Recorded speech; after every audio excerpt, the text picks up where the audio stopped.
coming to you from Las Vegas. This is known as Warzone Live, Monday through Friday. Now at 4 o'clock Eastern, 1 o'clock Pacific. Great to be with you. All kinds of things happening.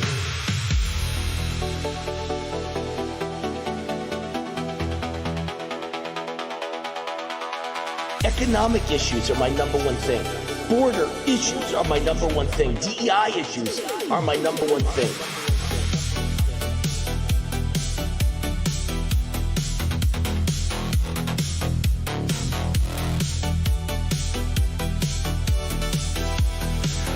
We had Don Trump Jr. yesterday, and we finish up with Laura Trump today. Laura, Wayne Allyn, how are you?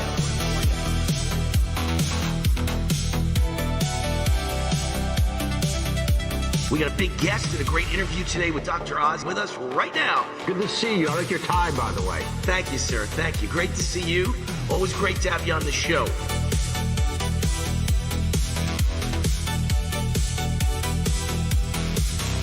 Wayne Allyn Root, happy to see you again on the cutting edge of things on your show, whether it's medical, political, you name it, you're on top of it. So just great to hear that. Great to hear that.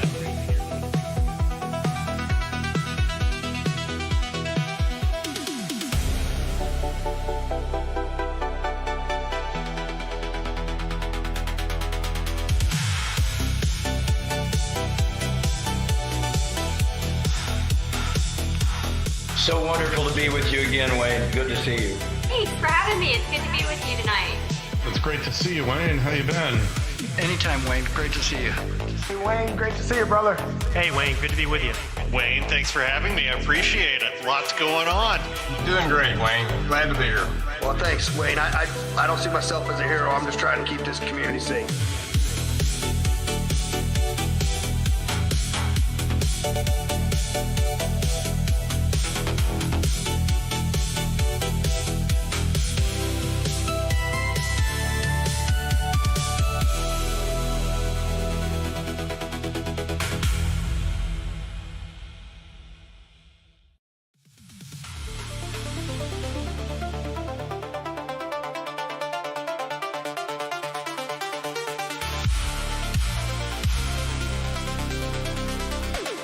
This is The War Zone, the official podcast of the Gateway Pundit.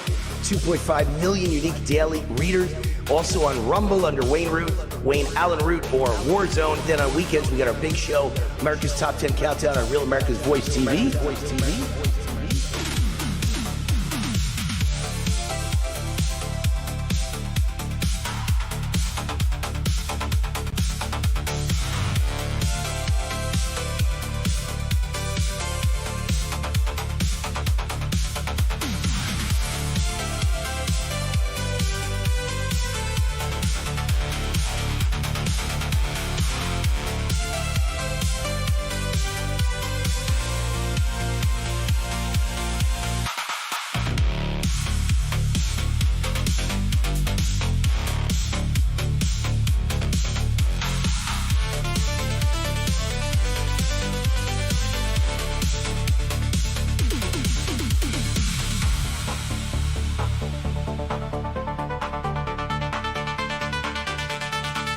While everybody else is giving opinions, I give solutions. And some of them Trump takes, some of them he doesn't. I wish he'd take all of them.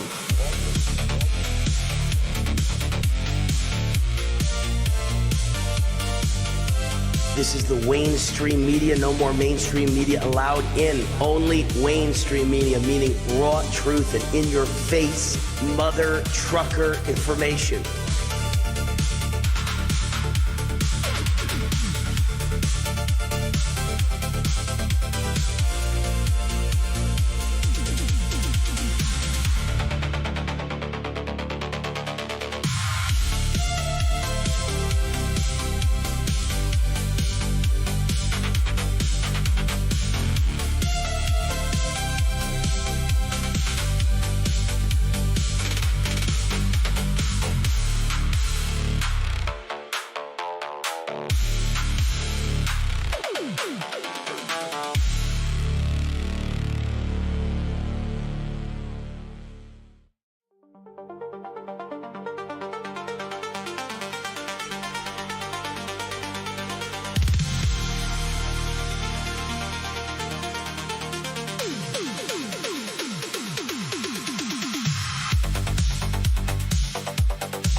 Root. The Root's on fire. Welcome to my show, Warzone Live. Monday through Friday, official podcast, The Gateway Pundit. 4 o'clock Eastern, 1 o'clock Pacific.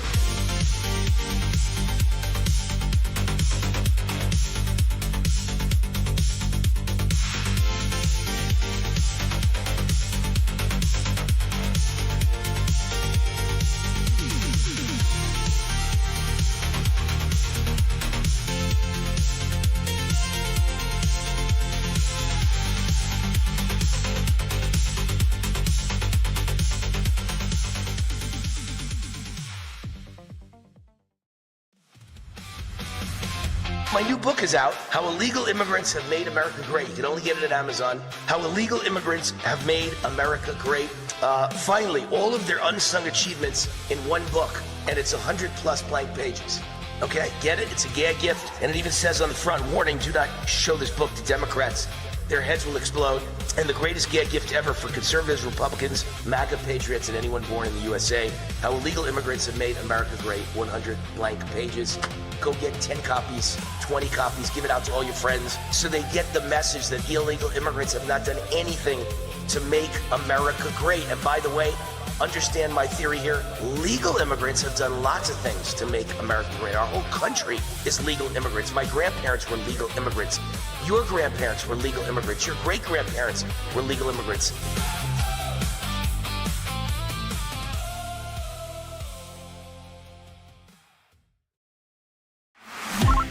Hey, Wayne Allyn Root, America Speaks. You call in and we talk about it. Your opinions, your comments, your questions.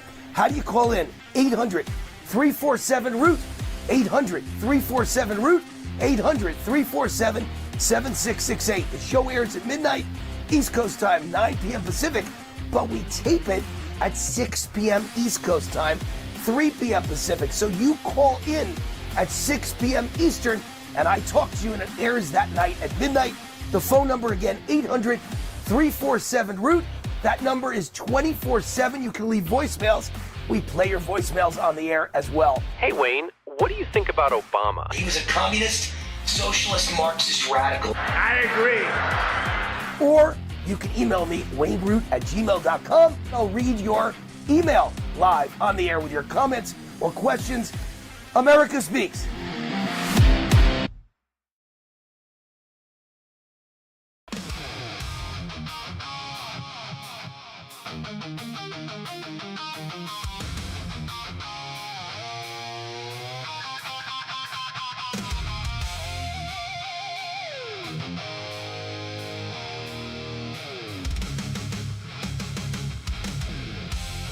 Warning! The Root's on fire! You're about to experience the most high-octane, pedal-to-the-metal controversial show of your life. Please buckle up and hold on tightly. This station is not responsible for injuries. This is Wayne Allyn Root, raw and unfiltered, with America's favorite conservative rock star, direct from the entertainment capital of the world, Las Vegas. What time is it? It's time for war!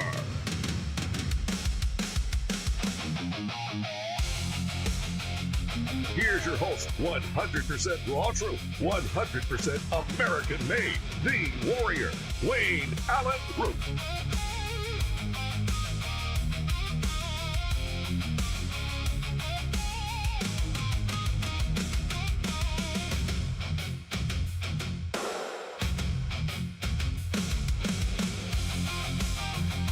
All right, Wayne Allyn Root, the Root is on fire. Welcome to Warzone Live, my podcast, which is the official podcast, The Gateway Pundit.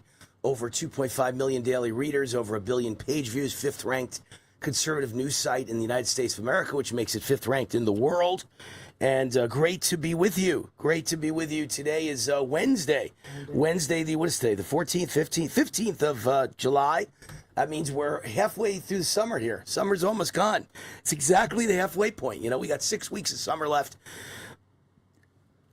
And then Las Vegas turns beautiful. It's a great place to live, like 9 months a year. I'm not really thrilled about June, July, August. So we're almost there. Almost there. But it's still beautiful. You know why? Because I'm a sun guy. You know, liberals live in places like Portland and Seattle. and Minnesota, because it's always cloudy and raining in the summer and miserable all winter, because they're miserable, dark people, negative people, and mostly ugly people. And the people in Las Vegas are most beautiful women in the world, just like LA's sunny and beautiful women.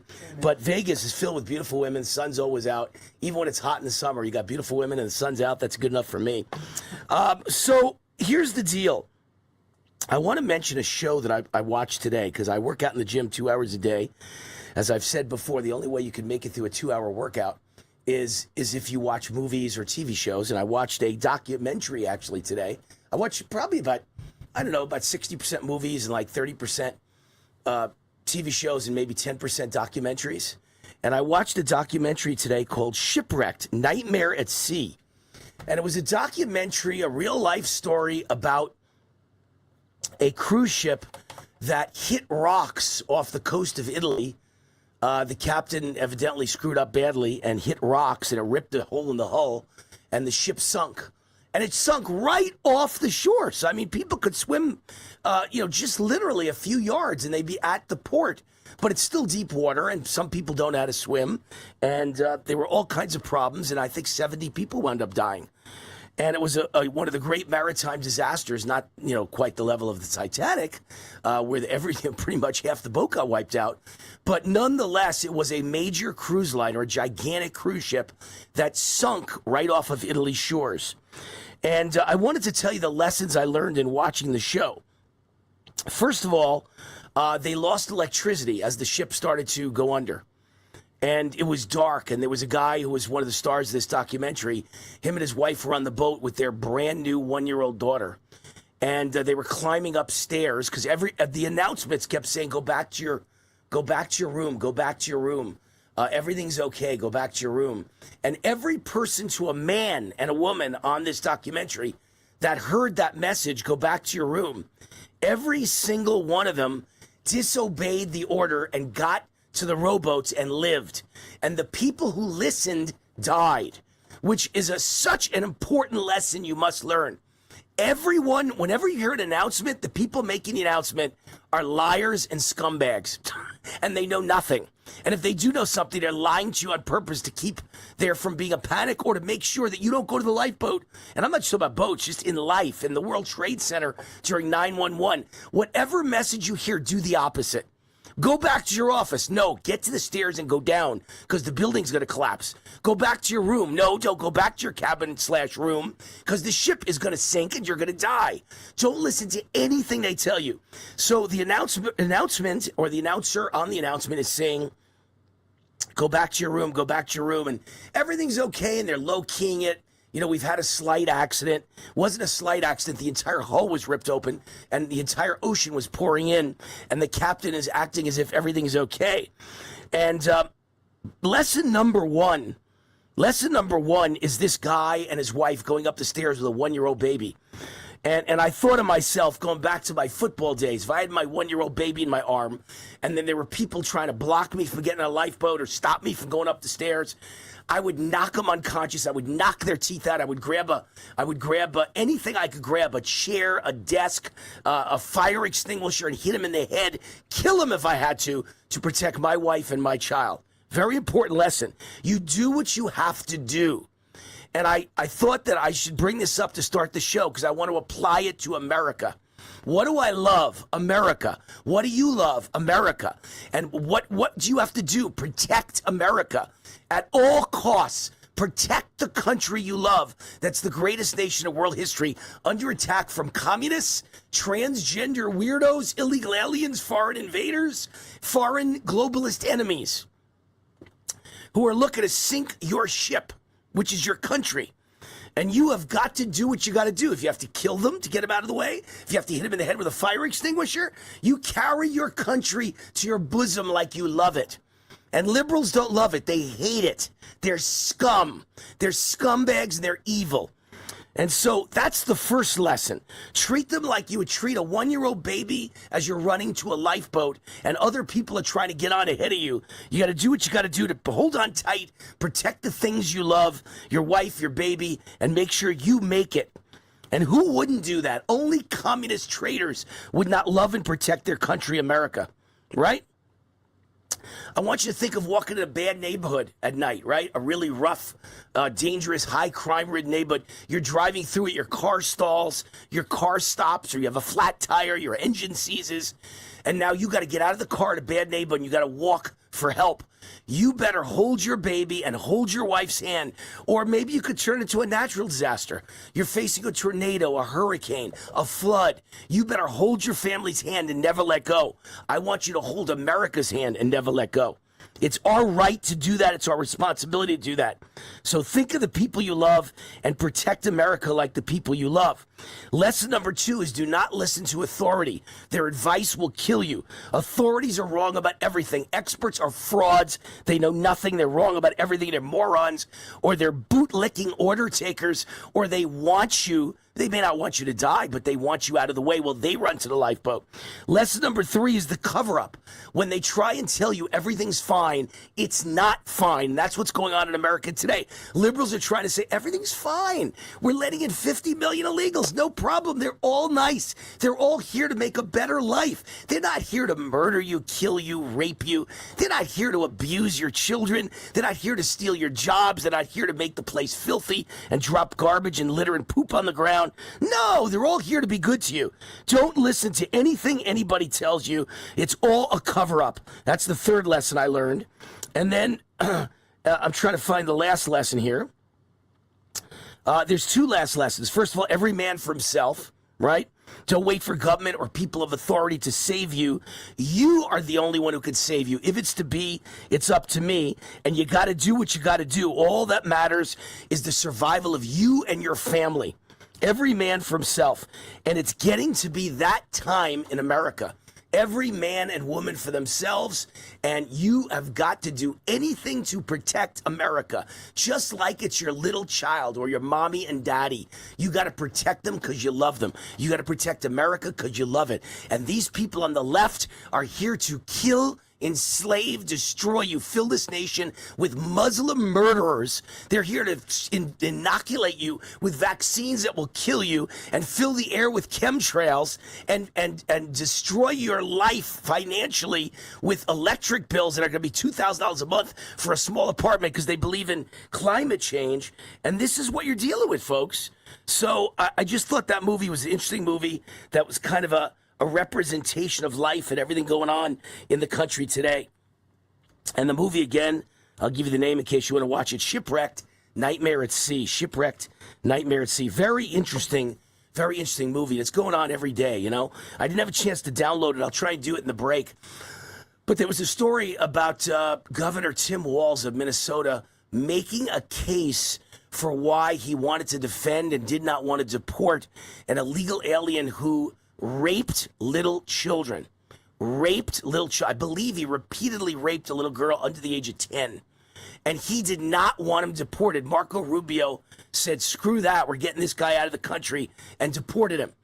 Can you imagine that there are people this bad in America? And I'm not talking about the guy who raped a little girl. I'm talking about Governor Tim Walz. Can you even imagine there's people that bad in the United States of America who don't care that someone has raped a little girl? They want to protect them and keep them from being deported out of the United States. That's what you're dealing with, folks. All right.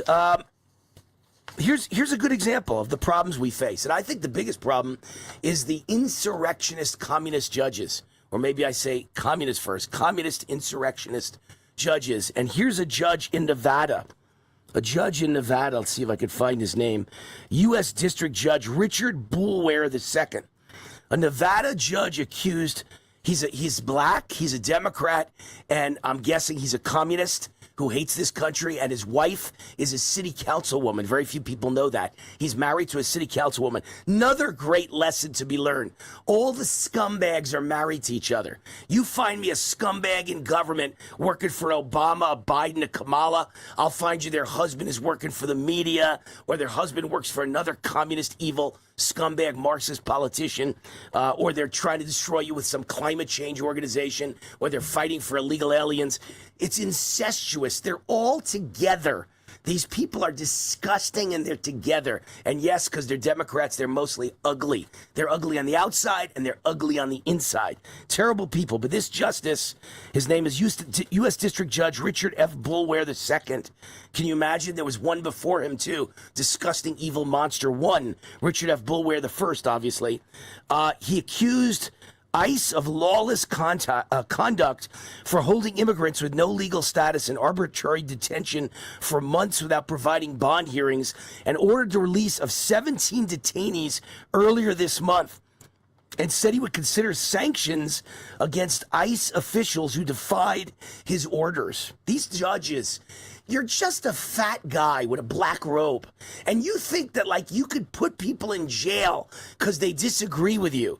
And the disagreement is because you protect illegals, and we want to get them out of the country. It's so ridiculous. And all but 2 of the detainees have been released as of Monday, according to the ACLU, which represents them. Wow. His orders relate to his late March ruling in which he determined that a Department of Homeland Security policy that called for mandatory detention of immigrants in deportation proceedings who otherwise would have been eligible for bail was unconstitutional. Oh, these people are all the same. I think this is the guy that in my mock trial on Friday where I kicked his ass, an ACLU lawyer was one of the witnesses for the defense attorney. I believe this is the guy. Athar Hasselbullah. I love these names. You're not American. What's your name? Athar Hasselbullah. Wow, these people are from another world. As someone who's practiced law at a high level for quite some time, he said, I've never seen anything quite like this. Rarely do we see a government agency openly and brazenly ignoring federal court orders. This is what we have to do from now on. Ignore all of their orders. These judges are communists. The ACLU is communist. Communist is a domestic terrorist organization. We need to ban communism in the United States and ban communist groups in the United States of America, as well as ban Sharia law and radical Islam. And these judges need to be stripped of their power, impeached, kicked out of office, and sent to Gitmo. They're all on the side of foreign invaders. They want open borders. They want to destroy our country. They're the most disgusting, despicable people in the world. All right. Sponsor of this segment of the show, and when I get back, I got another good one to tell you about. But in the meantime, Energized Health is the sponsor of this show. I joined the Energized Health program in November of 2020. Changed my life, changed my career. I lost 25 pounds of fat. I gained 10 pounds of muscle. I didn't even know I had anything to lose, and I didn't have weight to lose because I weigh the same amount now. But that's how I looked 15 years ago, not 6 years ago. That's 15 years ago. And I'm younger today at the age of 65 on Monday. I'll be 65 next Monday, this coming Monday. 65 years old. I just got on Medicare July 1st, and I look as good as, as most 40-year-olds and 50-year-olds, but I look as good as I did as a football player at 18 years old. Same body, same weight, as a strong safety and a monster back. When I was 18 years old, 17 years old, my body looks exactly the same. Thanks to Energized Health. 6 years on this program. Fat melted off my face. Fat melted off my body. Didn't lose any weight, but lost 25 pounds of fat and gained 10 pounds of muscle. It's my fountain of youth. It reversed aged me. It can do the same for you, and it works effectively along with GLP-1s like Ozempic to help you minimize those negative side effects of the GLPs. Ozempic and Mounjaro have terrible side effects, and God help you if you experience those side effects. Well, you can use this program with your GLPs, and it mitigates the side effects or completely eliminates the side effects. Right now, Energized Health offering my fans 40% off. Just go to EnergizedHealth.com. EnergizedHealth.com and say WAR or Wayne Allyn Root, and you get 40% off, and you go on the same journey as me, and hopefully it's your life preserver, it's your life extender, it reverse ages you, it's your fountain of youth. EnergizedHealth.com, promo code WAR. We'll be right back. Warzone Live. RootForAmerica.com is the website, and you can email me, WayneRoot@gmail.com, and in less than an hour, you can, 1:30, 2:30, excuse me, in about an hour and a half, you can call me on America Speaks, 1-800-347-ROOT, and speak one-on-one with Wayne Root. 1-800-347-ROOT, 1-800-347-7668. We'll be right back. Hey, Wayne Allyn Root, America Speaks. You call in and we talk about it. Your opinions, your comments, your questions. How do you call in? 800-347-ROOT. 800-347-ROOT. 800-347-7668. The show airs at midnight, East Coast time, 9 p.m. Pacific, but we tape it at 6 p.m. East Coast time, 3 p.m. Pacific. So you call in at 6 p.m. Eastern, and I talk to you, and it airs that night at midnight. The phone number again, 800-347-ROOT. That number is 24/7. You can leave voicemails. We play your voicemails on the air as well. Hey, Wayne, what do you think about Obama? He was a communist, socialist, Marxist radical. I agree. Or you can email me, wayneroot@gmail.com. I'll read your email live on the air with your comments or questions. America Speaks. Hi, this is Wayne Allyn Root. If you're sick and tired of supporting woke companies, I have great news for you. You don't have to anymore. You can shop where my family shops at GreatPatriotStore.com. My team researched thousands of companies for my best-selling book, The Great Patriot Boycott Book, and one stood out above all, GreatPatriotStore.com. This is the answer to inflation. Hundreds of household products that you're already buying. Much higher quality, no toxic chemicals, delivered right to your door at incredible prices. 20,000 American families are joining every month, and you should too. And now they've got the beef, pasture raised with no hormones, antibiotics, or mRNA ever, exclusively available only to their members. Like Costco or Sam's Club, you need to become a member. Go to GreatPatriotStore.com, fill out the form, and they'll contact you right away. And boom, you're a member. For a limited time, the annual membership is $1. Go to GreatPatriotStore.com. That's GreatPatriotStore.com. Hi, I'm Wayne Allyn Root, CEO, conservative TV and radio host, and best-selling author. I believe in America and American exceptionalism. America is now focused on energy independence. Enter Lost Soldier Oil and Gas. It took 40 years to piece together this 40,000-acre giant gas discovery. The first 4,000 feet drilled so far are estimated to contain up to 6 trillion cubic feet of gas, making it one of the largest natural gas discoveries in the Rocky Mountain region in the last 30 years.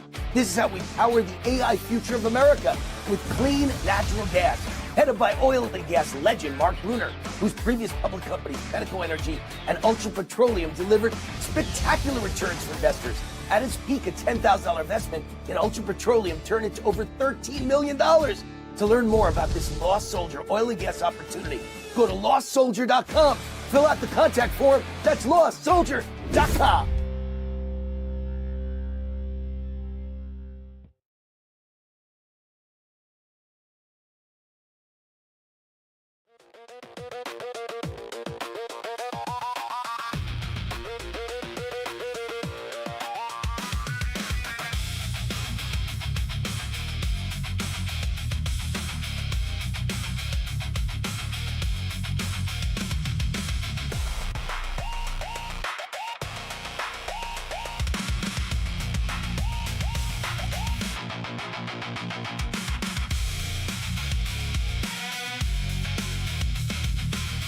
All right, so much going on.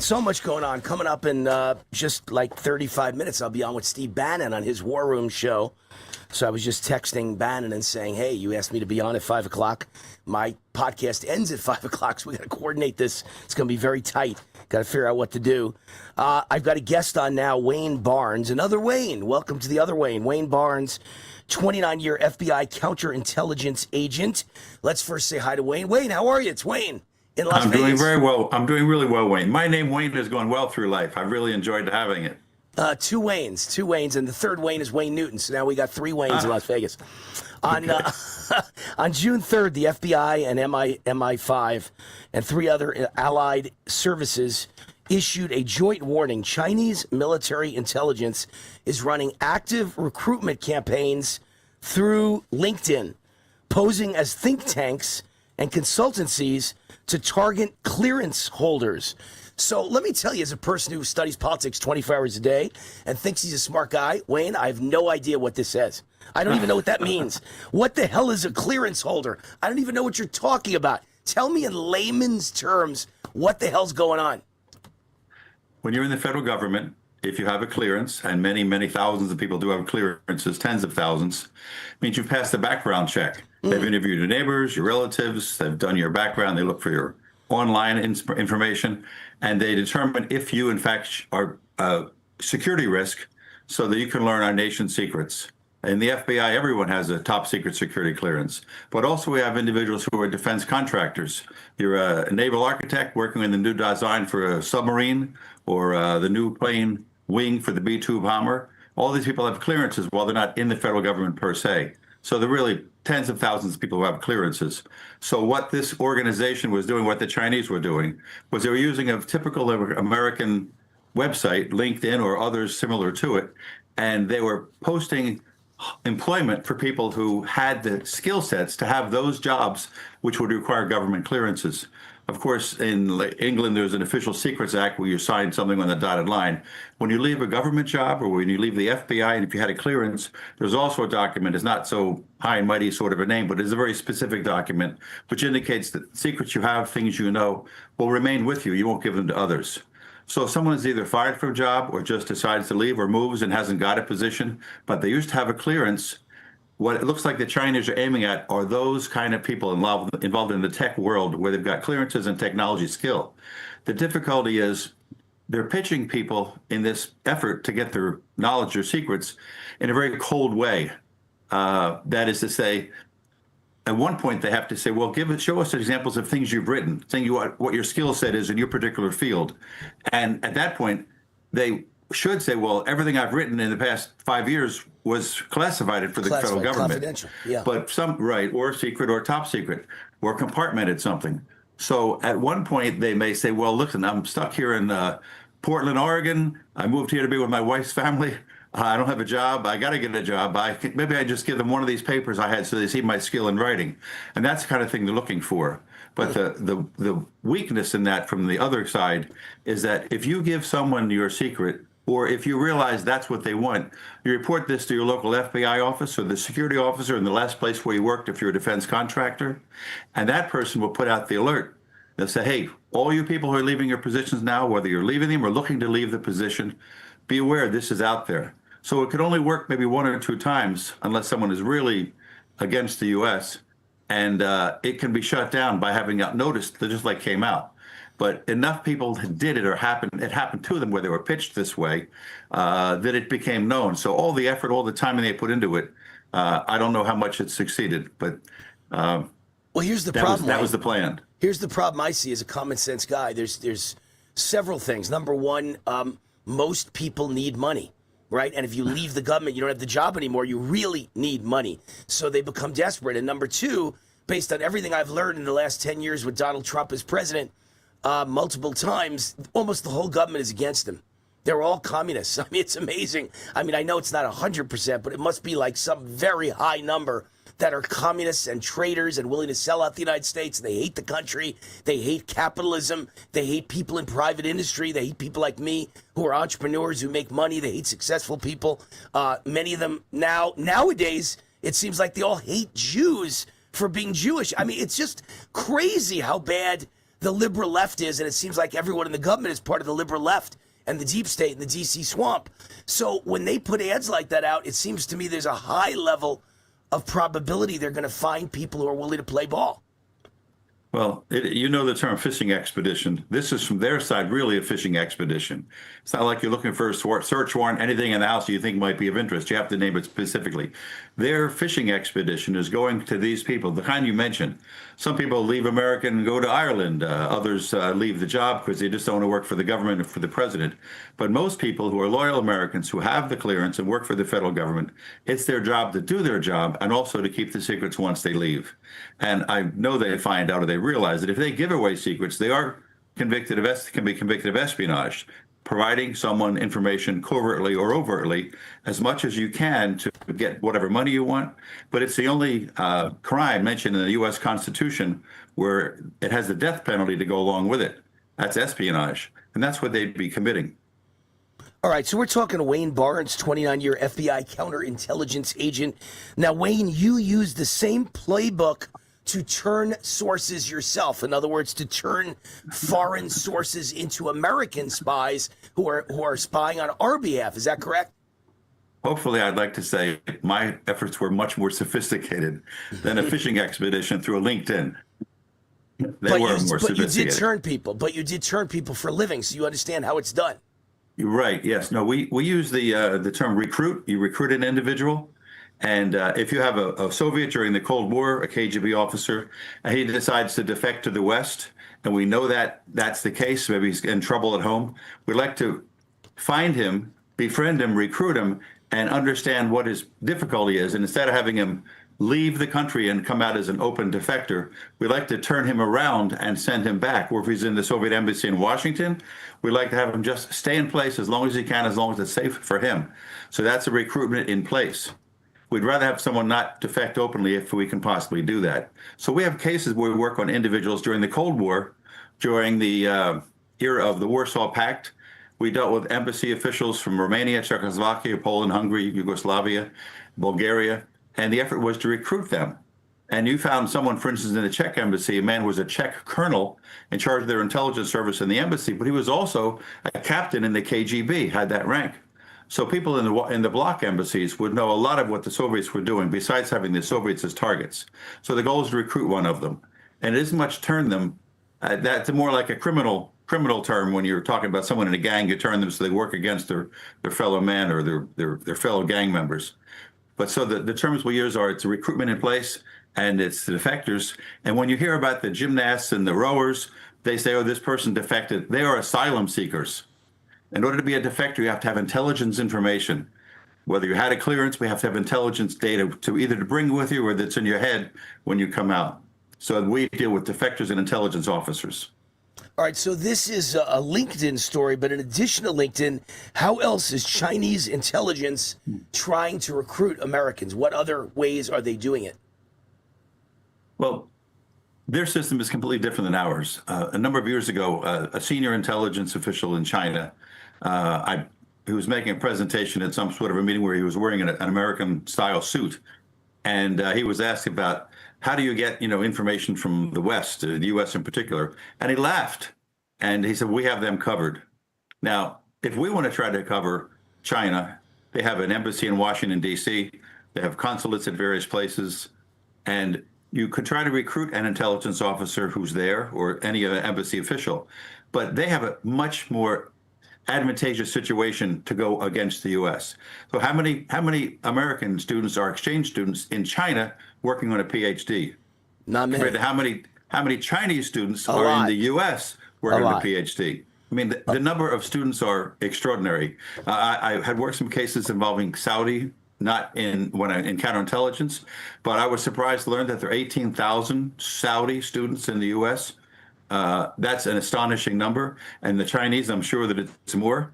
So we have documents which we would consider not classified, something which an individual wrote a PhD thesis on, whether it's to do with physics or orbiting of planets or whatever it might be.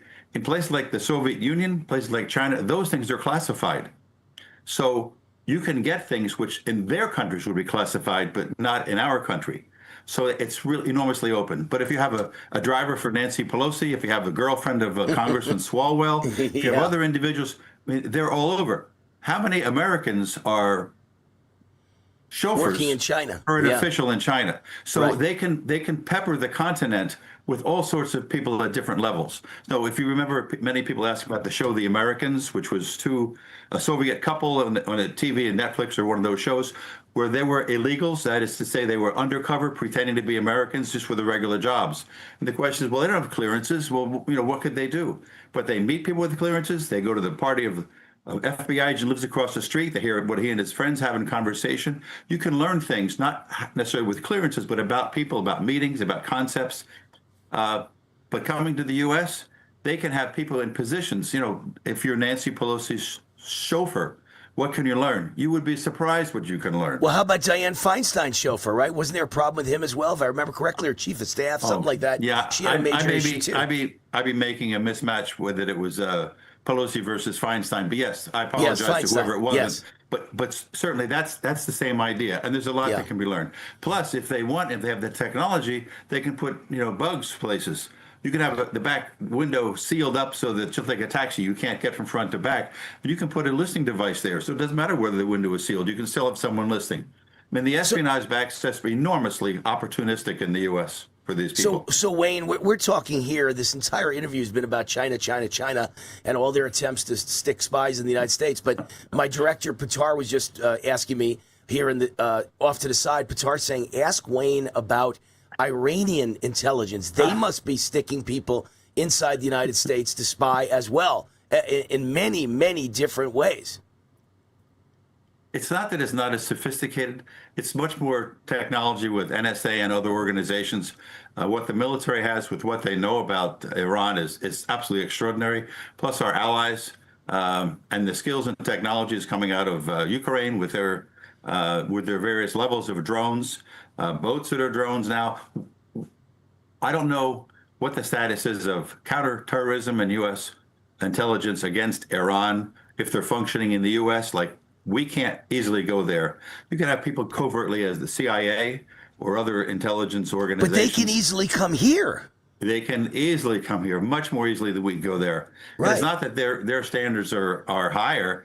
You just, look at me. I probably can't go there and start speaking Farsi and have them accept the conversation from me. Right. So you have someone who's ethnically from that country. In this country, your ethnicity hardly makes a difference in many locations. So, right. Well, especially like Beverly Hills. It's known as Little Iran now. I mean, it's just Iranians everywhere. And I'm sure 99% of them are good Iranians who are escaped to this country. Many of them are Jewish Iranians who ran away from the Muslim radicalism. But there must be a few that slip in who are working for the Iranian government and are here as spies, I'm sure. You recruited the source that took down Robert Henson, and who was a FBI traitor. Your book, A Traitor in the FBI, The Hunt for a Russian Mole, tells that story. Tell us what happened in that story. I've been assigned to the Washington field office for 18 years, and I had been the security officer for the field office. I had a record number of hours of what we call face time, working undercover operations against harder targets, the Soviets, Romanians, Czechs, Poles, Hungarians, all sorts of people. I wrote a handbook about working undercover counterintelligence for the newer agents coming in to know how to do it. So I had an awful lot of that experience, and I had debriefed a record, I think 24 defectors and recruitments in place. So my brain was deeply embedded into that area. And then I had a daughter who was born with a disability, and they said, well, you need to go to San Diego, where the Children's Hospital have the best orthopedic surgeons in the world. So I left all that behind. I was happy to do it regarding my daughter, but so I moved to San Diego, and I was away from counterintelligence, working healthcare fraud and other things. And then one day I got a call from an old friend from Washington. On a Sunday morning, he said, Mike and Dave and I are coming out on Tuesday. Don't tell anybody we're coming. And that's a surprise. That's called undercover of darkness. And the Bureau doesn't do that. But they came out. Don't tell your wife. Don't tell the counterintelligence people. No one. So I met them on a Tuesday, and they said right off front, we have a penetration of the FBI. We have a mole in the FBI working for the KGB. And at one point, there was a question whether it was the FBI or the CIA, but it turns out, obviously, it was the FBI. So they said there's a Russian who we know knows the face of the man. He has seen the American who's giving secrets to the Russians. They said, he's coming to a film festival in Santa Monica in 2 months. They said, we want you to go to this film festival, create some kind of backstopping cover, some legend which would enable you to be there, like a financer of independent films, something like that.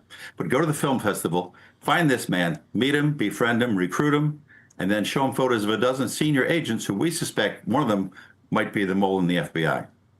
Now, that's really your mission impossible. And when the Soviet was assigned to Washington for 4 years during the Cold War, it was almost impossible to recruit them.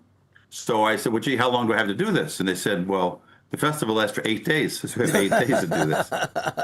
You're laughing with me, right? Mission Impossible. There's the movie. Right. So Tom Cruise's movies make that point. His obstacles were physical, jumping out of airplanes and motorcycles off of cliffs. Mine was psychological. There were two superpowers, and the Russians believed they belonged to the best superpower. So why would the guy want to talk to me? And the answer is he probably wouldn't. But that is the whole idea of recruiting. Now, I have a dear friend in John Douglas, who was the original profiler. He invented profiling. He is Mindhunter, and he had The Criminal Minds show was based upon him as well. He was creating profiles for people, like he started with serial murderers. He went to prisons, interviewed all the serial murderers to know what their mindset was. At the same time, parallel to that, but not directly connected, we were profiling people in the various embassies who we wanted to target. And that was extremely important. You just can't pitch someone in a bathroom. You really have to have a lot of knowledge about the individuals. And in this situation, we had some information about the man, but the idea is I had to go to the film festival and find him and then meet him in a way that he wouldn't think was suspicious. I mean, in the CIA, I have what they call a cold bump.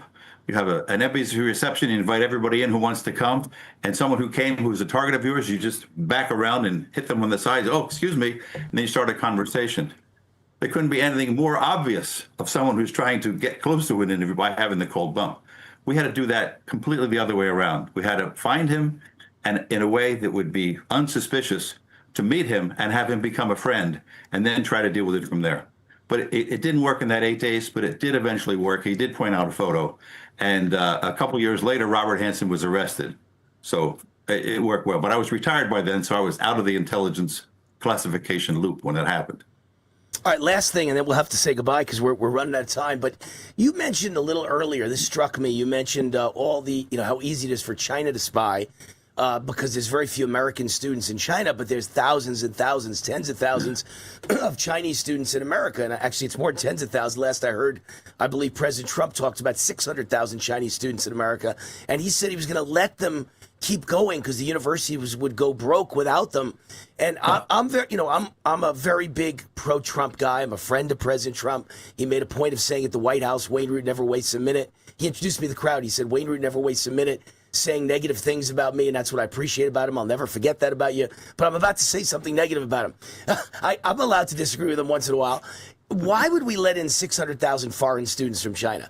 They're almost likely to be, almost all of them, if not most of them, are likely to be enemies, spies working for China, bringing back information. I don't want to let them in our country. Don't you think that's a national security risk to let 600,000 Chinese students into America? I can't imagine that they let them come here without them being recruited to be spies, every one of them. Right. Well, I don't make the rules. It would be different maybe if I did. But here's the deal. When they talk about how many Muslims of Islam is a peaceful language and how many bad Muslims are, what's the percentage? And if there's, 1 billion Muslims in the world, how many of those would be in the U.S. would not be peaceful Muslims? How many students could come over here and not be connected with their services? When we worked for Eastern Bloc countries, not just Russia, but all the other Warsaw Pact, anytime a student came out, even priests, if they were a remaining Orthodox priest and you came to be a priest in a new church in Washington, for instance, you had to be, if not recruited, you had to be at least a person who would do their bidding. And if you came out and you didn't do the bidding, you got sent back, or they punished your family. Your wife lost her job back there. So it's the same deal here. The number of Chinese students, they're not all, quote, officers, not all working for them, but it doesn't matter what the percentage is. Whatever percentage is, the whole number is simply enormous. Right. And that's really a problem. You can knock it back to half as many, and they would still have that many. But they do commit espionage. They get secrets that don't seem to be significant secrets many times, but someone back there in Beijing is putting all the pieces of the puzzle together, which greatly concerns me. Yeah, and by the way, when you talk about numbers like that, the number I've heard for years now is when it comes to Muslims, about 20% of all the Muslims in the world are radicalized and want to kill us and want to be terrorists and like it when Americans die, whether it's 20% or not. I hear that's the number. Well, there's 2 billion Muslims in the world, so that means there's 400 million Muslims that want to kill us. Yeah. That's a really big number, even if 80% are not bad people. That's a huge number, a scary number. Right. That's the problem with an open society. We want to have the open society, and you have to figure out how to filter out, how to keep many out. I just think as a whole number, there's far too many. But those who come out, who they want to live in the West, they want to be honest, decent Americans, like these the World Cup fans that came from Scotland, Australia, the Brits, and any place else. They want to be here. They want to love it here, and that's a big deal. I just wanted to show you this. This is the book, A Traitor in the FBI: The Hunt for a Russian Mole. It came out April 7th on Amazon. It sold out the first day, and it was the #1 for new release for the rest of the month. And it's doing pretty well. But it is that story, how that story ended, resulting in recruiting an intelligence person from the Soviet Union, the former Soviet Union, and it turned out to be a dynamic story. You can write fiction, but this one was all true, and I'm proud of it. He's got great stories, a great patriot. He has really bled for his country. Wayne Barnes, 29-year FBI counterintelligence agent. His book, A Traitor in the FBI, The Hunt for a Russian Mole, a fascinating story. It's more fascinating than even fiction. Real life, very often, more fascinating than fiction, and Wayne's got the proof. Wayne Barnes, thank you for hanging with us. My pleasure. Thank you very much. All right, the other Wayne. We got lots of Waynes here. Waynes are wild. We'll be right back. I'm Wayne Allyn Root. This is Warzone Live. RootForAmerica.com is my website. You can email me anytime, WayneRoot@gmail.com. And coming up in 15 minutes, I'll be a guest on Steve Bannon's show, War Room. Steve Bannon's show coming up with Wayne Allyn Root. We'll be right back.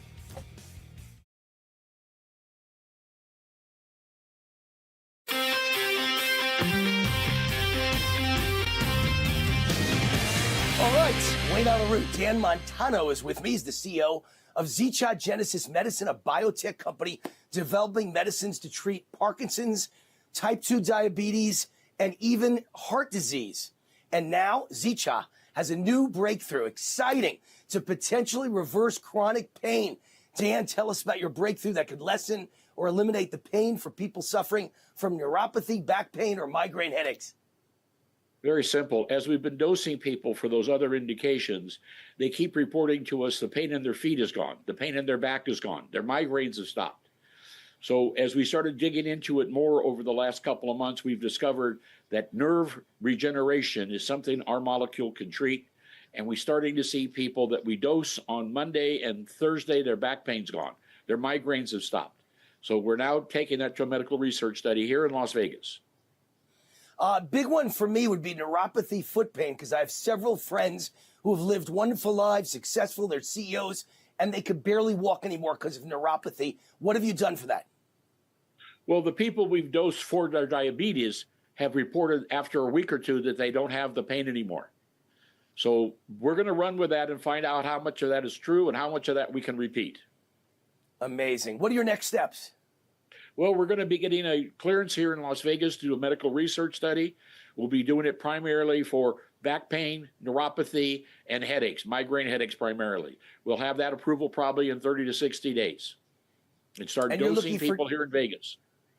And you're looking for test patients and investors, correct? Same as with the type 2 diabetes. As you know, Wayne, you guys generate a lot of subjects for us to test, and you also produce a lot of investors for us. So we're looking for the same. Chronic back pain is everywhere. People have got it. It's serious, and we've been able to alleviate it. I'm excited. This could be the biggest thing around. Dan, why is your approach to treating pain different? Well, first of all, we don't camouflage the pain. We treat the nerve that is sick. We heal the nerves. With this white paper, which is on the website, curewar.com, is phenomenal. Everybody should be downloading that and reading this, like a science fiction novel on how your nerves regenerate. That's how we do it, on the nerves. Dan Montano is the CEO of Zcha Genesis Medicine, the website cure-war.com, looking for test subjects and investors, cure-war.com.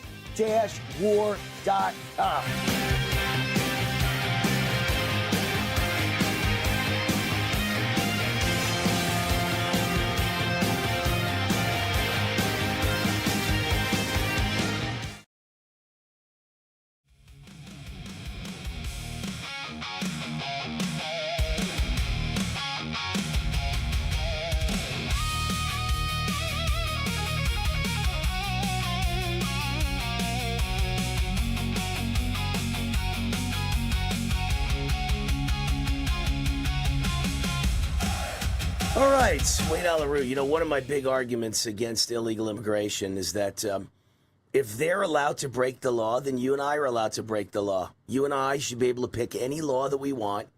And why limit it to one? But, you know, let's make it reasonable. We should all pick one law, every one of us, and we're allowed to break it whenever we want. If we don't believe in a law, we can break it. And I personally don't believe in income taxes. You know, over the years, I've paid the IRS millions of dollars. Last year, I paid them well over $100,000. Probably closer to $200,000. And over the years, I've paid them millions of dollars. Shouldn't I just be able to say, F it? I don't know the IRS anything. Why should I follow the law? Illegal aliens don't follow the law. Why should I follow the law? Why should any of us? Why can't I drive 100 miles an hour? Because I don't have to follow laws. Screw the police. Screw the highway patrol. Isn't that what we should say? If you don't think we should say it, then you can't argue logically that, most illegal aliens are not criminals, because some of them commit crimes. Those are criminals. Okay, I'll let you deport them. But the rest of them should stay because they're good, honest people just trying to better their lives. No, they're not. You can't just let someone decide to follow any law they want to and to not follow whichever ones they don't want. If they could do it, then I could do it. And pretty soon the whole country will stop paying taxes and the whole country will stop driving at 60 miles an hour. They'll drive at 100 miles an hour and everyone will do whatever they want to do. And I guess that is what Democrats want, because here's a good example. Here's an elected lawmaker. Where is this? This is in Massachusetts, I guess, right? Oh, New Hampshire. A Democrat New Hampshire lawmaker. She's a lead-foot driver. She's making the outrageous claim she was clocked at 107 miles an hour. And by the way, I'm a speeder, right? I've been a speeder my whole life. I always go above the speed limit. So I'm going with the traffic. I'm not going 107. Everyone on the road in Vegas goes 85, 80 in the slow lane and 85 in the fast lane. And I'm always in the fast lane going 85 with everybody else. But she's going 107. And even though I'm rationalizing my driving 85, and I always drive nice sports cars, I've had Aston Martins, I've had Maseratis, I've had Porsches, I've had Mercedes, BMWs, you name it. Nicest cars you could ever drive, and I've had them all. And I drive fast. They're meant to drive fast, right? But if you get caught, you did commit a crime. And you have to pay the fine. And the policeman has every right to pull you over. And I never try and make excuses. I'm like, yeah, I was speeding. Okay, give me the ticket. I don't try and make an excuse that I'm different than everybody else. You've got to obey the law. And if you don't obey the law, you got to pay the price. And if you're a foreigner and you broke into the United States, you got to get kicked out. But here's a Democrat lawmaker clocked at 107 miles an hour, and she claims she's immune from speeding laws. I never heard that one before. I never tried to make that case, ever in my whole life. A New Hampshire state lawmaker clocked at driving 107 miles per hour, accused of driving 92 miles per hour on the same highway a year later, has been making an audacious argument to avoid legal consequences for speeding. She's arguing that the state constitution shields her from being stopped by police while traveling to or from a legislative session. She's a legislator. She's a legislator in the state legislature, and she's arguing that when you're driving to or from a legislative session in the legislature, that you can't be stopped by the police. State Representative Allyn Reed, two separate speeding cases, 92 miles an hour and 107 miles per hour, claims the sheriff deputies who stopped her on Interstate 93 had no authority to detain or charge her, since the state's constitution says lawmakers cannot be arrested while traveling to or from the legislature. She has repeatedly asserted legislative privilege. Speaking of Democrats talking about white privilege, legislative privilege to ask that charges stemming from two traffic stops be dismissed on account of the office she holds. She pressed her case all the way to New Hampshire Supreme Court, which declined in June to hear her appeal at this stage. So it wasn't an emergency. It wasn't life or death. She was just driving to the legislature. Maybe, I would guess she wasn't even doing that. Sometimes policemen drive to just get groceries to their family, or they drive home and they put the siren on, the lights on. She may not have even been driving to the legislature. Who knows? But in either case, I must say that it makes a great argument in the legal alien world, right? I just keep saying, if they can avoid the law, if they don't like the law, they can break it. And you think it's okay, and the ACLU thinks it's okay, and the Democratic Party thinks it's okay, and I'm writing that column, I'll have that out in the next week, then all of us can choose whatever law we don't like and break it. I give everyone one law, break whatever you want. Maybe it's murder, maybe it's rape, whatever you want. You don't believe in it, you're allowed to break it. If the illegals can do it, we can do it. And probably the most important one is the IRS. We should all just stop paying taxes. Screw the government. You want to see how far that goes? You see if that works or not? AmioLife.com is the sponsor of this show. I use their alkaline structured silver solution 4 times a day. I drink it to boost my immune system, and their natural silver mouthwash to keep my breath clean, and their silver gel on my face each night before I go to bed to keep the wrinkles away. Doing a great job. And silver lozenges throughout the show to keep my voice alive. Doing a great job. The good folks at Amio realize inflation is hitting hard right now, so they're offering my listeners a special 30% discount on their entire product line. Visit AmioLife.com. That's AmioLife.com. Use the promo code ROOT30 and you get 30% off on everything. ROOT30, 30% off on every product they sell. Root30, 800-422-8148 is their phone number, 800-422-8148. I'm Wayne Allyn Root. This has been Warzone Live. Coming up in a minute, I'll be on Steve Bannon's show, War Room, and then coming up in about an hour, line up to get on the phone lines to talk to me, Wayne Allyn Root, on America Speaks, 1-800-347-ROOT, 1-800-347-ROOT. Can't wait to hear from you, 800-347-7668, or leave a voicemail anytime, 24 hours a day on that number. All right, we're on the run. I'm off to Steve Bannon's show. See you tomorrow. Bye-bye. God bless. All right, Wayne Allyn Root. Joining me is Silvano De Genova, owner of Tangible Investments. Sil, I've known you forever, and I've been buying gold forever, and silver forever, and rare coins forever. It's great to have you with us. With the Iran deal done, how do you see the economy and inflation moving in the near future? Well, nothing's really changed. We're in an inflationary environment. The government deficits are through the roof. The reality is that oil prices may come down, but inflation is going to be with us long term.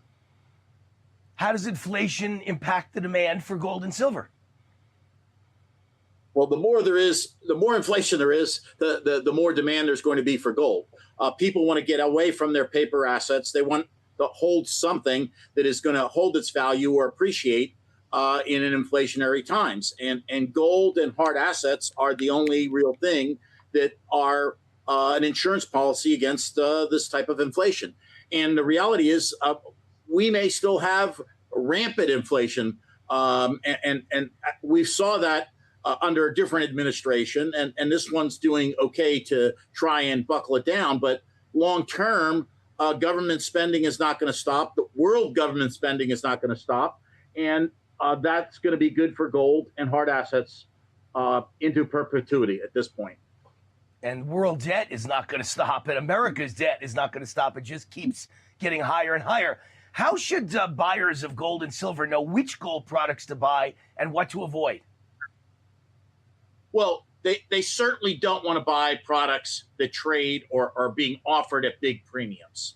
If you're going to buy gold as your hedge, you want it as close to the spot price of gold as possible. Right now, we have an anomaly. You can actually buy some fairly rare coins at no premium or very little premium to just bullion coins, like $20 gold pieces that are 100 years old. We're selling them at $50 over the melt price. Okay. Or you can buy bullion coins from us at a very small premium over the spot price. There's a lot of gimmicks out there. A lot of companies selling certified gold coins at big premiums and saying they're a gold investment. Well, they're not. I mean, you're going to have to overcome their markup. If you want gold, silver, precious metals, or rare coins from a real firm with real credibility and honest pricing, call Sil. Tangible Investments is Silvano's company, 888-330-4351, or go to the website they created just for my fans, rootforgold.com. Tell them War sent you. Hey, Wayne Allyn Root, America Speaks. You call in and we talk about it. Your opinions, your comments, your questions. How do you call in? 800-347-ROOT, 800-347-ROOT, 800-347-7668. The show airs at midnight, East Coast time, 9 p.m. Pacific, but we tape it at 6 p.m. East Coast time, 3 p.m. Pacific. So you call in at 6 p.m. Eastern, and I talk to you, and it airs that night at midnight. The phone number again, 800-347-ROOT. That number is 24/7. You can leave voicemails. We play your voicemails on the air as well. Hey, Wayne, what do you think about Obama? He was a communist, socialist, Marxist radical. I agree. Or you can email me, wayneroot@gmail.com. I'll read your email live on the air with your comments or questions. America speaks.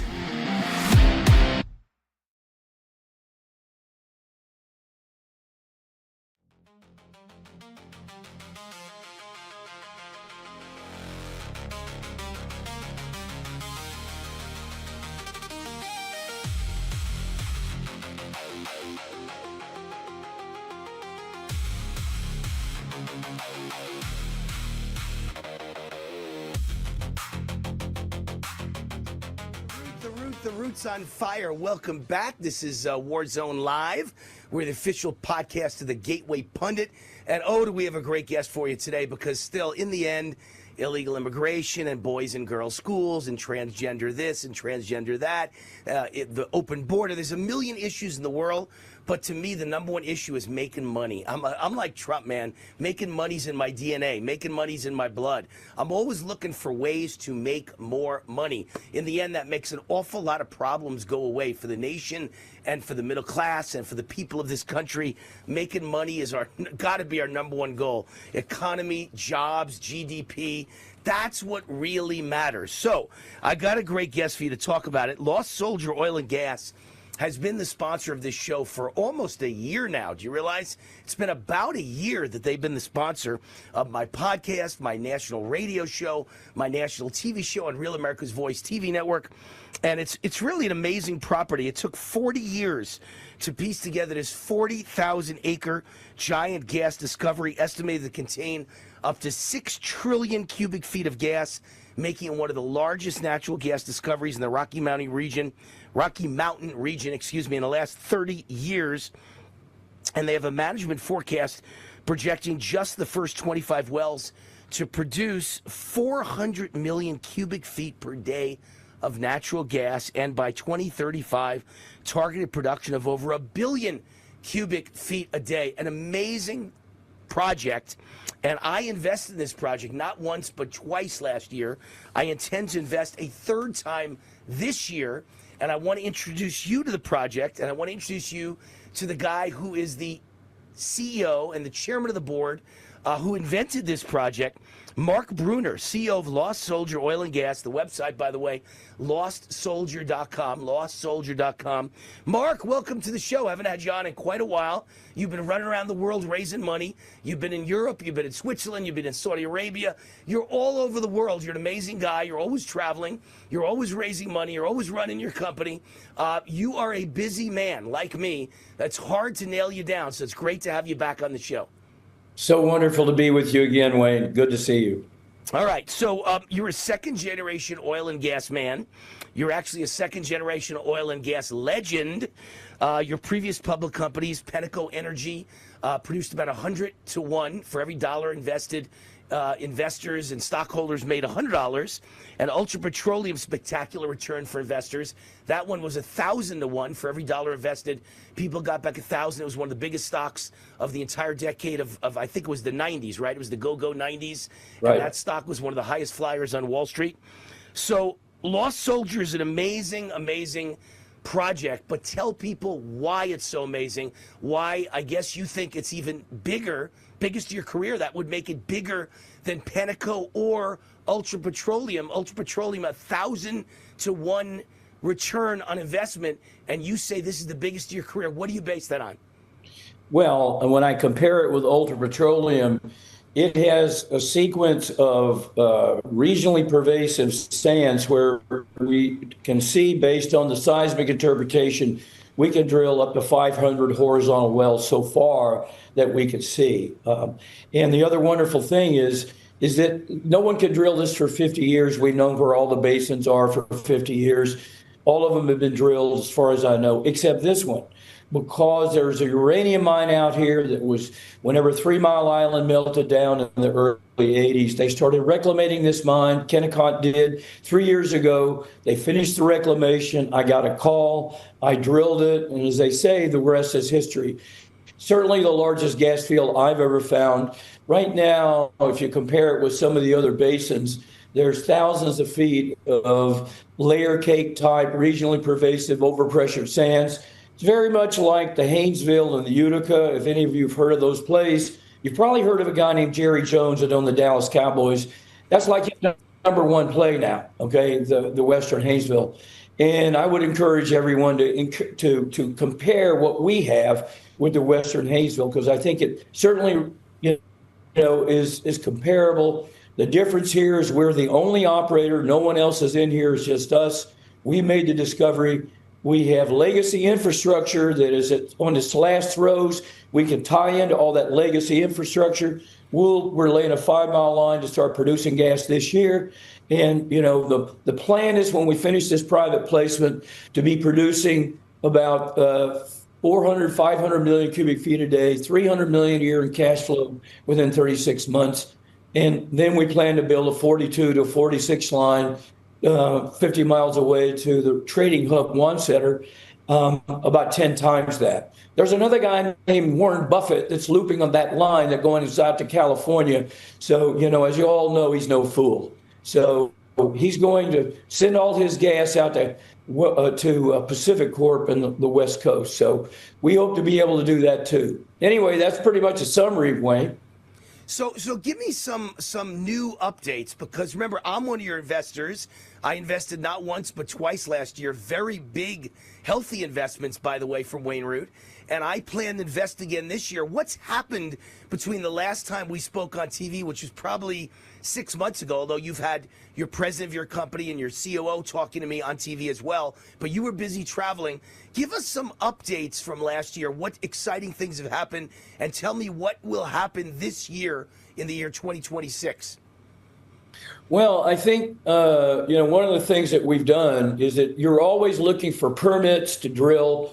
You're always looking for right-of-ways and other things in order to be able to lay the pipelines.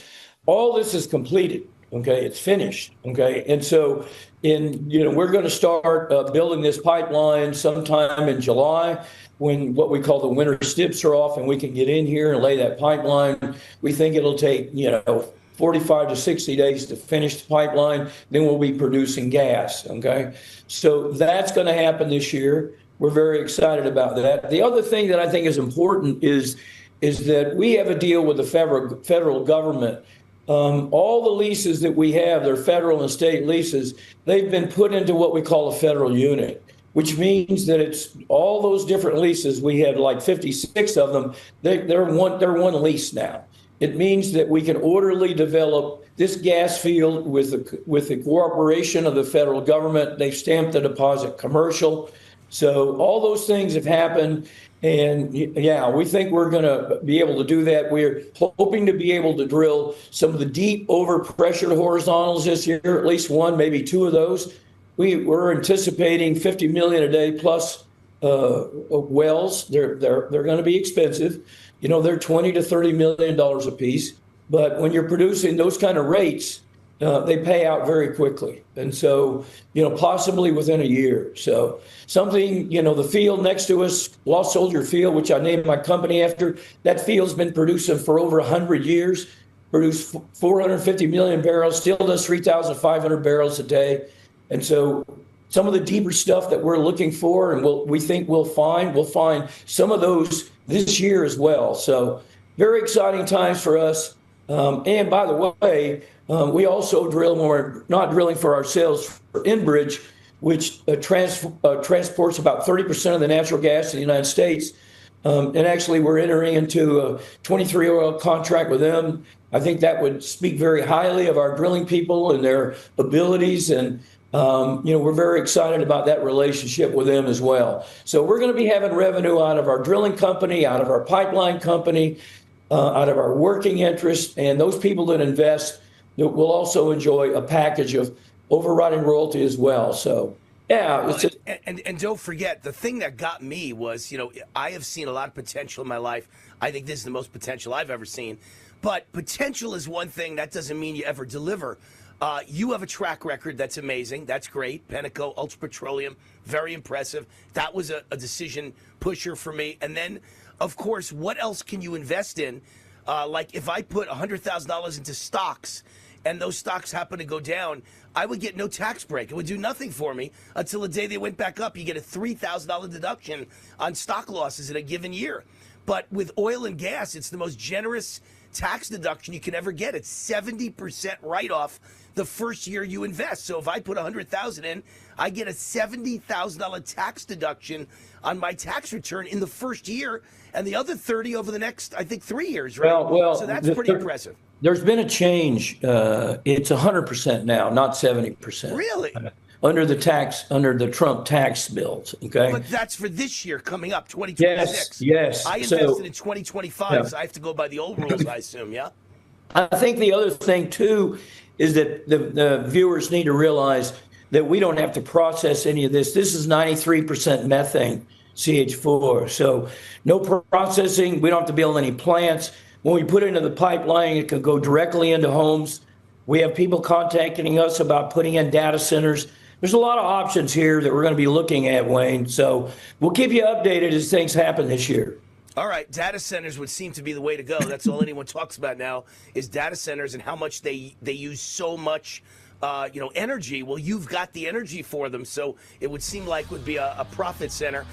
Last thing, for accredited investors who want to learn more and get involved, they go to lostsoldier.com, and then what happens? Someone gets back to them? Yeah, we'll get back to them. We give them the information so they can access. They can access all the information. We'll answer their questions, and we look at all our investors as a family. It's the Lost Soldier families like what we need to say, right? Well, with my big investment, I better be a good family member. I better be loved. Better be loved, Mark. Well, we'll let you move in. We'll let you move in.